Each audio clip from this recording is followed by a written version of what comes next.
రంగారెడ్డి జిల్లా తలకొండపల్లి మండలంలోని ప్రభుత్వ పాఠశాలల్లో 10వ తరగతి ఇంటర్మీడియట్లో ఉత్తమ ఫలితాలు సాధించిన 37 మంది విద్యార్థులను ఉన్నత శిక్షా ఫౌండేషన్ చైర్మన్ సుధాకర్ రెడ్డి సన్మానించారు. తలకొండపల్లి కేంద్రంలో నిర్వహించిన కార్యక్రమంలో ప్రతిభ కనబరిచిన విద్యార్థులకు 2500 రూపాయల నగదు బహుమతితో పాటు షీల్డ్ అందజేశారు. ఈ సందర్భంగా సుధాకర్ రెడ్డి మాట్లాడుతూ విద్యార్థులు ఉన్నత లక్ష్యాలతో చదివి సమాజంలో గుర్తింపు పొందాలని ఆకాంక్షించారు. ప్రభుత్వ పాఠశాలల్లోనూ నాణ్యమైన విద్య అందుతుందని ఆయన పేర్కొన్నారు.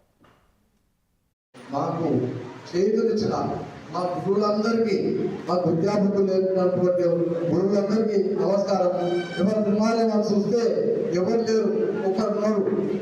జబర్దస్త్ మేము ఈ పాఠశాలలో చదువు బాగుపడినందుకు ఈ పాఠశాలలో అప్పటి ఆ దుఃఖనరసింహారు వీళ్ళంతా ఒక హై స్కూల్ ఏర్పాటు చేశారు. మందే నరసింహరావు గారు ఈ స్థలాన్ని మొత్తం 3 ఎకరాలు ఆయన ఇచ్చేసారు.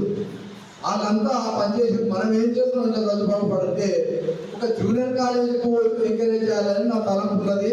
నేను రిటైర్డ్ అయ్యానని చెప్పిన నా బెనిఫిట్స్ అన్ని మొత్తము జూనియర్ కాలేజీకి ఇస్తా అని చెప్పి చాటించిన. కానీ ఎవరు దానికి ఏ ఎమ్మెల్యే గారు ఎవరు కానీ సహకరించలేదు. ఇక మనము అంతకంటే ఎక్కువ ముందుకు త్వరగా తీసుకుపోయే శక్తి కూడా మన కాలం లేదు.